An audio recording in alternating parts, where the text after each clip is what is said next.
ठीक है वृंदा, आज हम लोग रोज की तरह एक कहानी तो पढ़ेंगे, उसका मोरल भी पढ़ेंगे कि मोरल ऑफ द स्टोरी क्या है। लेकिन उसके पहले मैं आपका कुछ IQ टेस्ट, आपका जनरल नॉलेज कुछ टेस्ट लेना चाहती हूँ। ठीक है, कुछ क्वेश्चंस आपसे पूछूंगी और देखती हूँ कि आप कितने अच्छे जवाब देते हो। तो आप ये मुझे बता सकते हो कि आपके 5 सेंस ऑर्गन्स कौन कौन से हैं? परफेक्ट। उसका आपको बताना पड़ेगा। आइज से आप क्या करते हो? आइज से हम तो देखते हैं बड़ी चीजें देखते हैं, और नोज से तो हम सुंदर चीजें को स्मेल करते हैं। अगर हमको कुछ गंदा स्मेल आए तो फिर हम तो भागेंगे। अगर नोज ना होता और गंदा स्मेल रहता तो हम तो गंदे भी हो सकते थे, गंदे से चीजों से। ठीक है, फिर तो नोज हमारा एक चीज को भी अच्छे से रखता है और हमको गंदी चीजें से भी दूर बनाता है। ठीक है, आइज हो गया, नोज हो गया, थर्ड क्या है? माउथ। माउथ से मतलब माउथ है आपका सेंस ऑर्गन्स। उसके टीथ से हम कट करते हैं। तो मतलब आपको कुछ हार्ड चीज होगी। लेकिन टीथ आपका सेंस ऑर्गन्स नहीं है। टंग। हाँ, टंग से हम टेस्ट करते हैं। जैसे कुछ गंदा हम खाए तो करेंगे। ठीक है, और अगर कुछ अच्छा खाए, yummy, this is I want to eat tomorrow also, ये बोलेंगे। परफेक्ट। फिर और कौन सा? एक और, दो अभी सेंस ऑर्गन्स और बचे हैं। हैंड। No, skin. स्किन से हम मतलब फील करते हैं। परफेक्ट, ठीक है, सही है। और एक और बचा है क्या? ईयर। ईयर से लिसन करते हैं। आप ईयर से क्या क्या लिसन कर सकते हो? मतलब बहुत दूर से कोई अगर आवाज दे तो हम ईयर से ही सुनते हैं। हम नाक से सुनते हैं? No, not at all.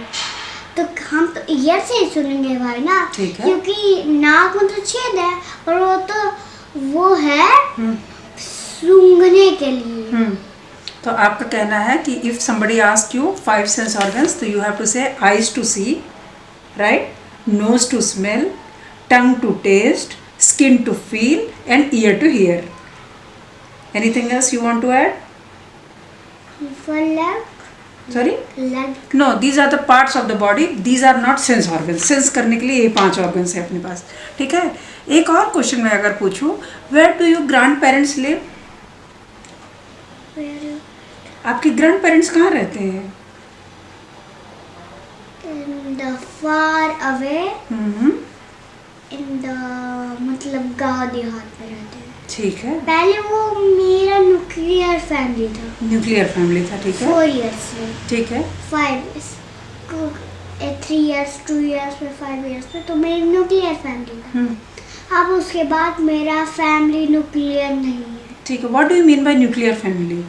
Nuclear मतलब ग्रैंडफादर, मासी, मेरे पास तो बस मासी और मामा है। तो ये तो बस छोटी सी फैमिली है ना, मासी और पापा। Okay, there are 2 types of families. एक होता है न्यूक्लियर फैमिली, एक होता है जॉइंट फैमिली, और एक होता है one parent family. One parent family जो मतलब कभी कभी पापा जॉब में कुछ बंदूक होता है तब मरते हैं, कभी कभी पापा, और कभी जब बच्चे पैदा होते हैं तब माँ को हॉस्पिटल के लोग नहीं बचा पाते। Okay, there are 2 types of families. One is nuclear family, one is joint family. Nuclear family is nothing but it comprises of your mom, dad, and you, kid. And joint family has your grandfather, grandmother, uncle, aunt, other cousin, brother, sister. So that is called a joint family. My question to you was, where do your grandparents live? Where does your grandparents live? कहाँ पे रहते हैं? तो you have to say, my grandparents live at my native place. ठीक है? Can I tell them where they live? Sorry? Can I tell that country's name? Not country. That's not a country. You can say. Kunyakala. Okay, that's fine. Okay, but it is a place. It's not a country. Now we will start with a small story. Daddy and Baba living in Bihar. Okay, that's nice. Everybody healthy in your family? Everybody healthy? Do you talk to them daily? My Masiya was telling Richa and Madhav, their one dance doing they means like this.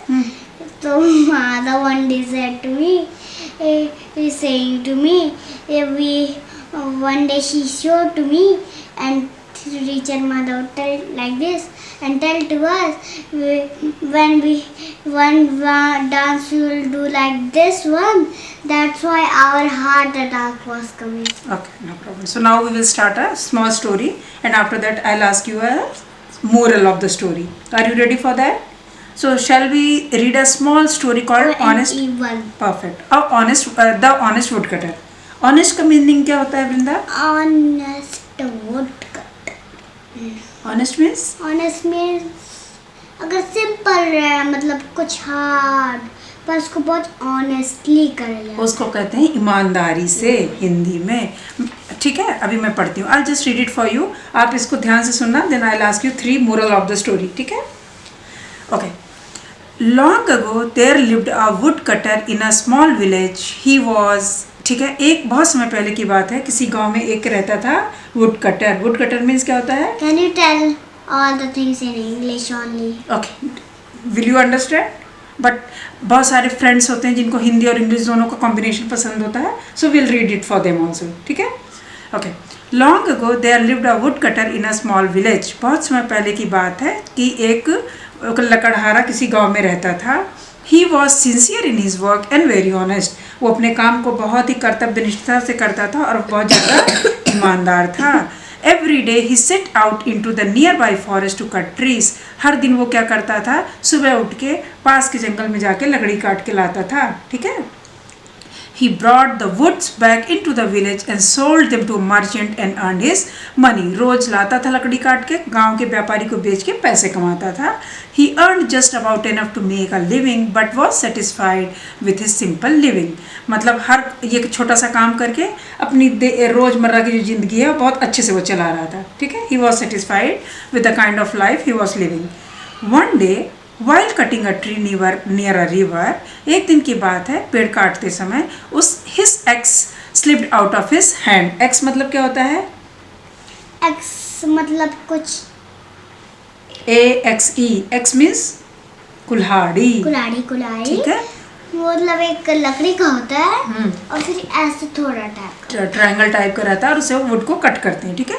मतलब triangle तो आपने ऐसा है हमेशा. हाँ, हम लोग दिखा देते हैं. ऐसा. एक्स क्या होता है वो भी यहाँ पे क्लियरली दिख रहा है. ये एक्स से क्या कर रहा है? ये एक्स है जो हाथ में वुड कटर के, तो इसी से थोड़ा रेड क्यों दिख रहा है? रेड वो उसका हैंडल है. ठीक है? कहाँ? यहाँ पे रेड वो कलर किया हुआ है, शार्प किया हुआ है. ठीक है? फिर क्या होता है कि one day while cutting a tree near a river, his axe slipped out of his hand and fell into the river. नदी में गिर जाता है. Next. Let me complete it.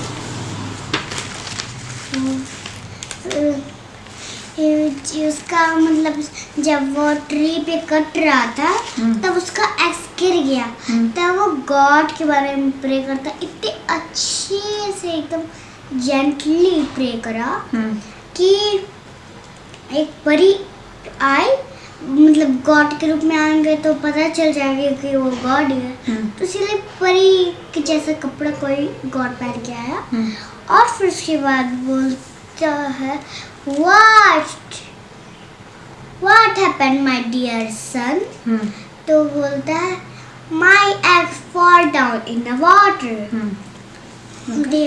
I can found for you. First वो एक चांदी का लाता है एक्स. गॉड तो बोलता है this is your axe. No. फिर गोल्डन लाता है तो बोलते this is your axe. No. बोलता है ये बहुत महंगा एक्स है, ये तुम्हारा है श्योरली, अच्छे से देखो तुम. बोलता है no no no, this is not my axe. Okay. Then what happens? फिर उसके बाद वो एक उसका एक्स लाता है. उसकी इतनी ईमानदारी से देख के उनको फिर वो दोनों एक्स दे देता है. कौन? गॉड. गॉड. और फिर इससे क्या हो जाता है? 3 क्वेश्चंस उसके. ओके. कि एक तो आपको ईमानदार रहना चाहिए बहुत. ठीक है. दूसरी बात कि आप अगर आपको कभी कुछ मिल गया और आपका कुछ कोई मदद कर दिया, कुछ गिर गया तो, और वो कुछ अच्छा ही ला दिया मदद करके बाद, तब आपको क्या करना चाहिए कि अगर आपको बोलना चाहिए, सोचना नहीं चाहिए अरे मैं ले लेता हूँ, ऐसे नहीं। आपको सोचना चाहिए ये क्यों मैं लूँ, मैं तो नहीं लूँगा। तो फिर जब आप लाते तो फिर आपको वही लेना चाहिए आपका चीज़। और एक और कि आपको अगर आप बहुत धन हो, आपको पैसे की ज़रूरत भी नहीं है, पर आपको इतना पैसा देना सबको और इतना ज़्यादा अपने लिए सुंदर सामान भी खरीदना थोड़ा सा ही है, और पैसा को वेस्ट भी उतना नहीं करना, और पैसा को बचा के भी रखना। Nicely explain. तो आपका कहना है कि उस वुड कटर का एक्स गिर गया पानी में, तो उसने भगवान का प्रे किया कि भगवान मेरे पास तो एक ही एक्स था, अब मैं क्या करूं। तो भगवान प्रकट हो जाते हैं और उसको 3 एक्स दिखाते हैं, एक गोल्ड का, एक सिल्वर का और एक आयरन का। तो वो किसका ले लेता है, आयरन वाला ले लेता है और हैप्पीली फिर चला जाता है। और भगवान ने उसको वो कर दिया, अप्रिशिएट करने के लिए उसको रिवार्ड के तौर पे 2 और एक्स दे दिए जो कि बहुत ज़्यादा वैल्यूएबल थे। Is that right? So moral of the story is always be honest, honesty is always rewarded. आप हमेशा ईमानदार रहिए, और आप ईमानदार रहेंगे तो आपकी ईमानदारी को सब लोग पसंद करेंगे और आपको उसके हिसाब से रिवॉर्ड भी मिलेगा। Thank you for patiently listening to this story. Thank you everyone.